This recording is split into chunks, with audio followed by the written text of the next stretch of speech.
Lon, it's good to hear from you, brother. Yeah. How y'all doing? Doing great. This is Lon from Dallas, Texas. I know Lon is a very Do good friend. you remember Lon and his friend Daniel being with, we were all together in Houston? Very good. Yeah, of course. He can't get over me. Welcome to the show, Lon. All right, Lon, it's all yours, brother. I can't believe it. Go ahead. What's on your mind? Go easy on me, okay? It's been a long show. Go ahead. So yesterday for Shabbat, I had a Christian missionary from Tel Aviv over at my place. It was quite an interesting lunch. So, we got into a lot of debates about, Jesus being the Messiah and stuff. The one thing I tried to tell him was that the age of prophecy was over with Haggai, Zechariah, and Malachi. And I was wondering, is there any scriptural evidence or any evidence at all to show why the age of prophecy ended 500 years before Jesus came? So that's pretty much my only question. I have more questions, but I'll call in on other days. No. What's your other question? One more question. Give me one other question. You want two questions? Okay. What's the second question? Well, another thing that the missionary brought up, he kept honing on the fact that Rabbi Akiva is a false prophet, and how can we still follow Rabbi Akiva when he declared that Bar Kokhba was the Messiah, and that all of rabbinical Judaism today is false because it's all based on Rabbi Akiva's work, and he was a false prophet, and we should reject everything Rabbi Akiva said because he falsely prophesied that Bar Kokhba was going to be the Messiah. So that was a mouthful. Those are the 2 points. Right. Good points. Okay, so all right, thank you. Thank you very much for your question. So absolutely. I'm gonna hang up now. Do you want to? All right. Do you want to just repeat the question? Oh, Lon, are you still there? Lon, he won't get this for 30 seconds, so you can ramble for a minute. Lon, if you hear this, call back again just to kind of re-summarize. We're just going to keep it all simplified. Two questions. No. But I understood his question. I just thought you might want. You want? Okay, I understood his question. That's fine. Good. I'll repeat it over.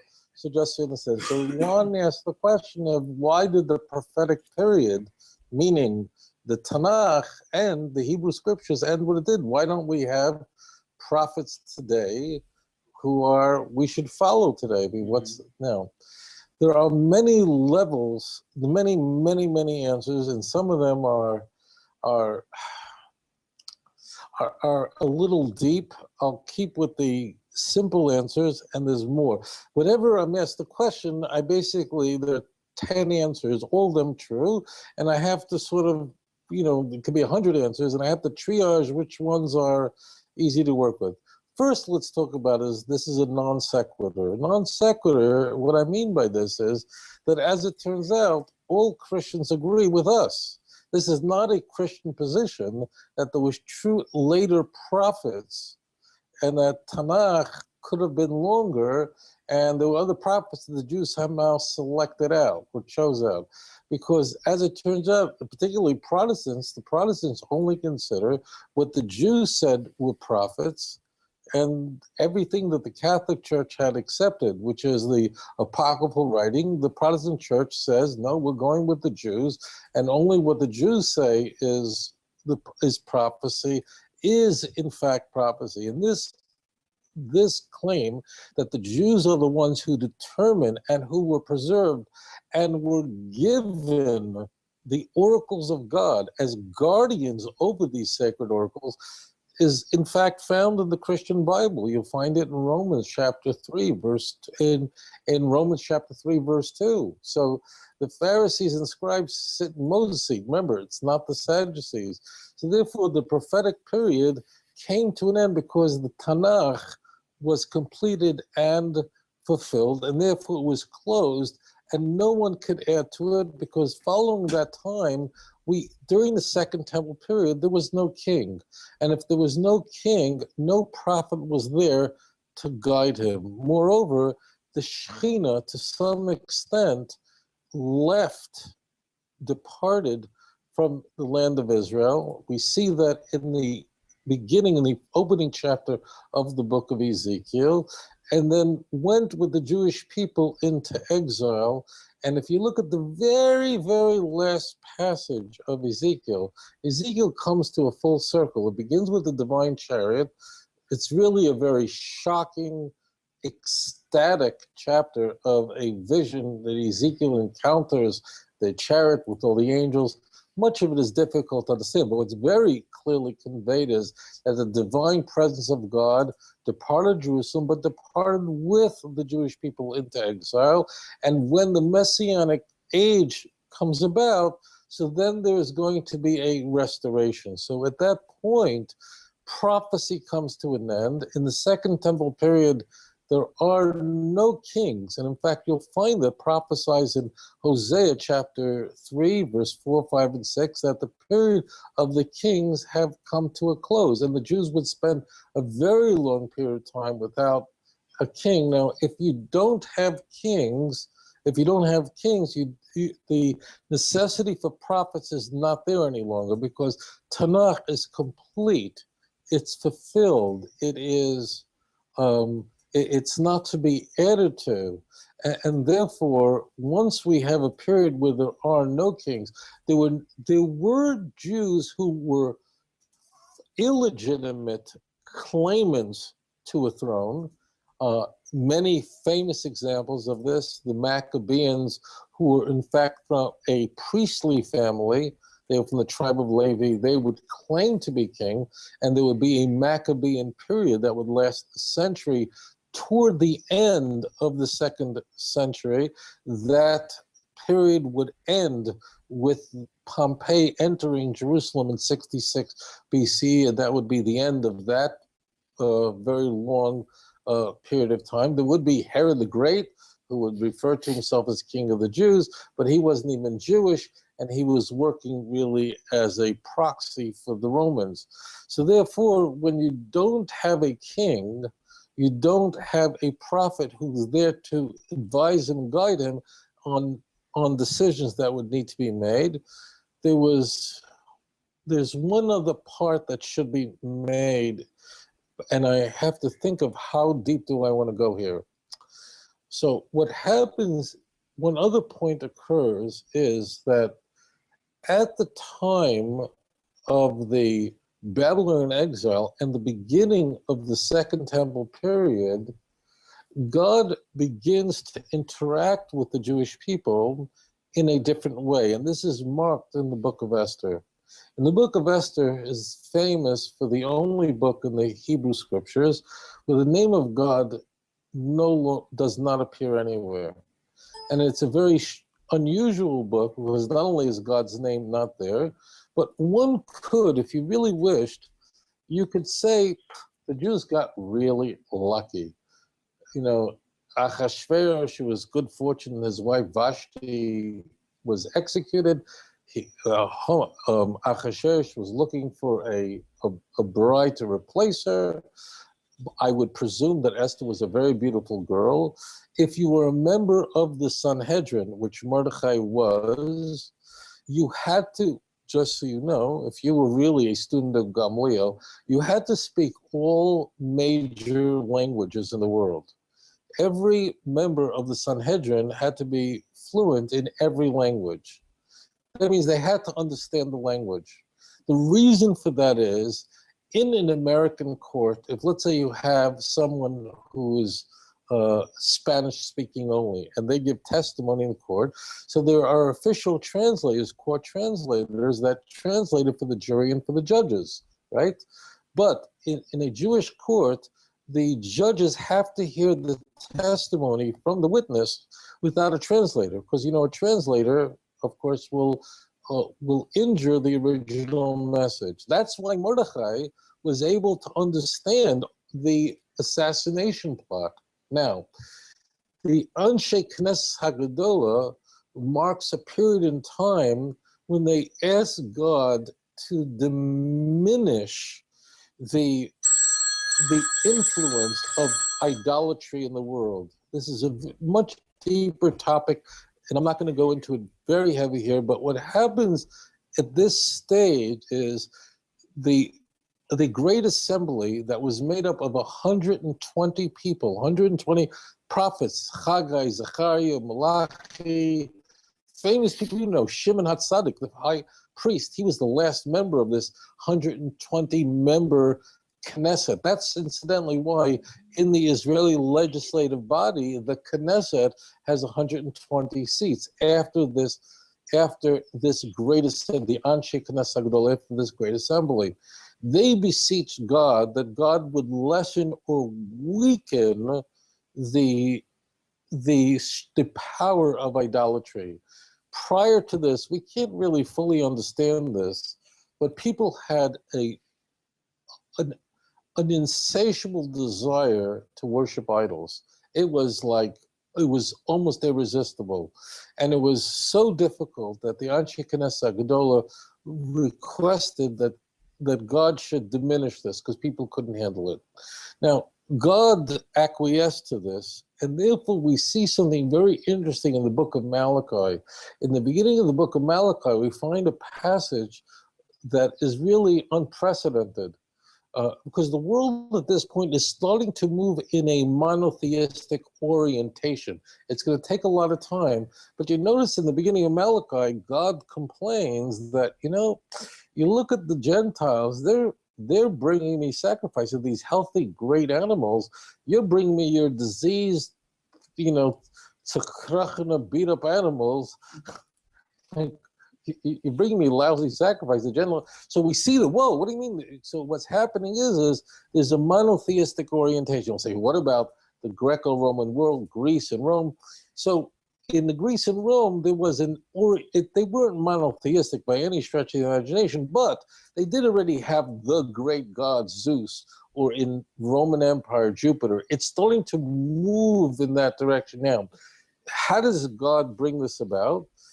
Hashem lowers the amount of kedusha, of holiness in the world, and therefore, when holiness comes down, the ability to apprehend prophecy becomes weakened.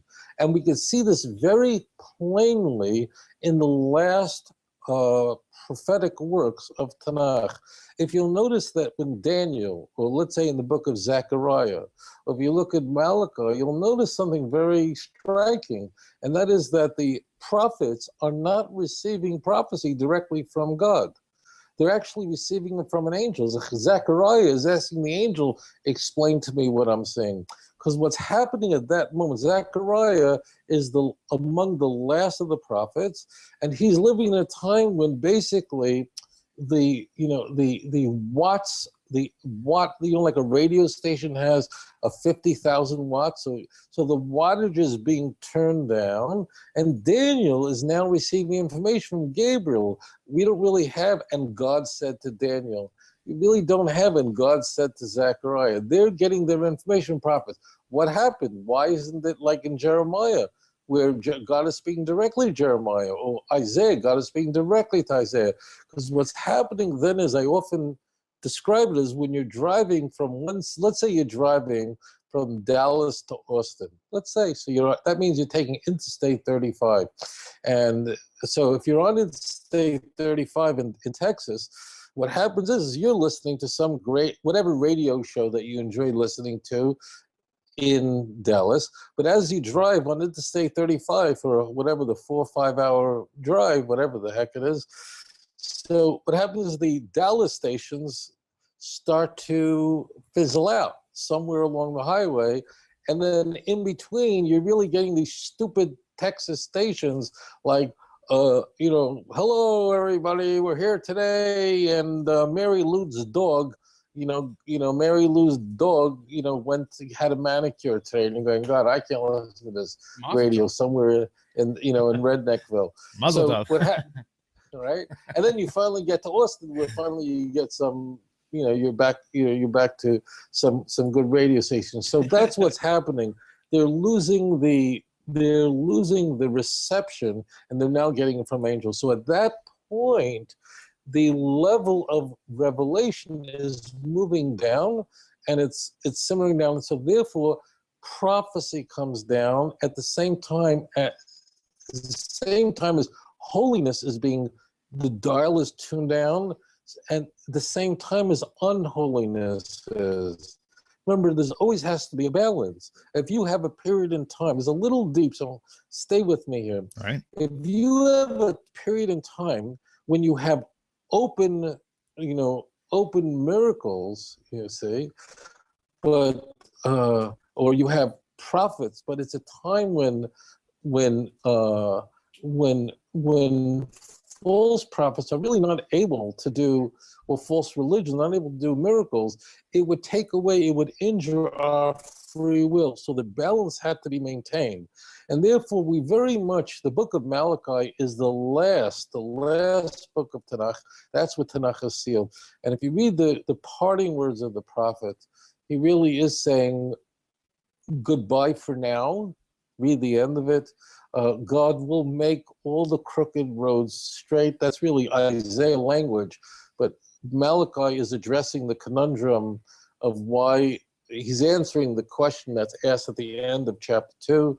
Why isn't there justice in the world? No, there is justice. Everything will be made right.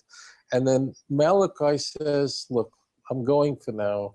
Remember the Torah that God gave to you at Mount Sinai. Don't forget that until the great day of the Lord.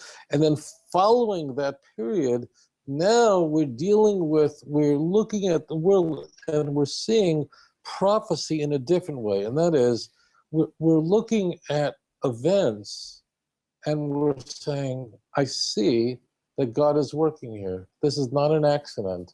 I see something here miraculous. I see that God is working here. And it's very much like the story of Purim. The book of Esther very much is that departure where we don't have prophets like God is speaking to. We don't have that in the book of Esther. Because now it's look at the situation, we have the canon, and now we have to say, what is God's doing here? And Tanakh is complete. There is no other prophecy. There is a lesser Ruach HaKodesh, which is divine inspiration. We don't need to know precisely what that means, but it certainly is diminishing. And today we're living in a time where prophecy is given. Our sages tell us that prophecy is now given to children and fools. Now you go, what does that mean? Well, what that means is not what you think. If you ever have someone that come over, a guest, and your 4-year-old asks out loud, Mommy, why is that man so fat, right? So what does Mommy do? Shh, quiet, don't say it, right? What do foolish people do? They say, why does this woman smell so bad? And you're kicking your kid and going quiet. Well, so what that means is that we're living in a time where now we can see with our eyes that this is the hand of God. And we can see it through the events that are unfolding before our eyes. And this, in a sense, is at a much higher level, because right now we can attribute the success of the 67 war Jerusalem was liberated to the skill of the Israeli pilots, the skill that the pilots who flew the 8 F-16s on June 7th, 1981, that destroyed the Saddam's nuclear reactor. We could say, look, they got lucky and they dropped their bombs, their 2,000-pound bombs. They dropped it exactly at the right place. Their planes came back with no fuel. You could say it's just the Jews are smart. They make great pilots. They're this. And it is up to us now to see through that, to pierce, to penetrate through that and say, oh, no.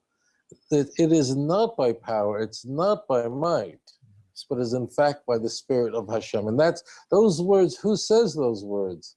It's not an accident. Those words are going to be expressed by Zechariah. Again, the last of the prophets, saying, we're in a new epoch now. So just to know that when you see things happening right now, you might be tempted to say, the Arabs are dumb, ISIS is stupid, Hamas is an idiot, Obama blew it, the Iranians are idiots. No, The key for us at this very last stage of history, what appears to be as such, is that it's us to act like Purim. And what did the Jews do? The Jews said, Kiblu v'kimu haYehudim, that the Jews accepted upon themselves the Torah. And it was really, that's why Purim is regarded in a strange way as the holiest festival, in one way, in that unlike Passover, Shavuot, and Sukkot, those festivals, they were open miracles, and the Jews accepted it. When it came to Purim, the Jews really had a way out. Remember, like, God's name is not in the book. Well, that's not just something, God's not being cute or humble. The key is a message is being conveyed there. From this stage forward, you're not going to have the open prophecy, but in a way, you're going to have something even more powerful than that. You're now going to be like Abraham again. And Abraham didn't see miracles when he accepted the God of Israel. It was only subsequent to Abraham using his mind and deducing that there is one God. Only then God appeared to him. And what did Hashem call Abraham? Read Isaiah 41, verse 8 and 9. He said, Abraham, my friend. Why does Avram Avinu call why is Avram Avinu called a friend? Friend, you imagine that God, Hashem, should call you his friend? So, I mean, it's also, I want to just speak about the word friend there in that passage. The term friend is almost a peer relationship. It's not like my son, but my friend. It's almost, not that Abraham's a God, but Sure. he figured it out for himself. That means Abraham deduced this using logic, that there couldn't be many gods because there had to be one infinite God who was the master universe. He discovered God. It's not that the Jews are chosen or Abraham was chosen. It was that Abraham chose the God of Israel. And that's why the kind of prophecy we see in the first temple period, from the beginning of the second temple period and going backward, changes. It doesn't mean we're in a worse situation by any stretch of the imagination, but now it's up to us to discover God. And that's why, my holy, delicious brothers and sisters, we see this kind of very exquisite language. It's so yummy. Your mouth should be just like, you should drool from this. You see the kind of language at the end of the book of Lamentations, which was authored by Jeremiah. But you see this kind of language at the end of the prophetic period, of the period when Tanakh was written, where we no longer have that kind of prophets. It's now, the prophets are saying, now they knew what was happening. So they're saying, the message they're saying is, we're leaving. And now you've got a perfect Tanakh, you've got all your information, your written oral Torah, it's complete. All of your answers now are therein. Nothing else should be added to this. So therefore, what is being removed from Jewish life is the prophet who's literally God is speaking to in some way. Sure. And therefore, now listen, this is very, very exquisite. We see a kind of language that's very unique. And the prophets say, listen, my children, listen, my brothers and sisters, Hashivenu, return. That means return to God. It's now up to you. You now have everything it takes. You have been given these oracles of God. They have been committed to you. You have the message. It's now, we are, our prophetic career in this epoch now has receded. And now, my friends, you have everything before you. Don't forget, it doesn't say at the end of Malachi, don't forget that God is going to send his only begotten son of Dinah-Crop. Forget that. It's not there. Remember the Torah Choreb. And they're going to say, return to me, and I will return to you. And that's where we find that kind of very intimate language. It's now, you're not going to have the prophets recognize your sin, return to me, and if you do, I will return to you. That's a very powerful message that we see in the last prophets. It's now you and God, and you're not going to have this prophetic vocation as you have been so acclimated to for so long.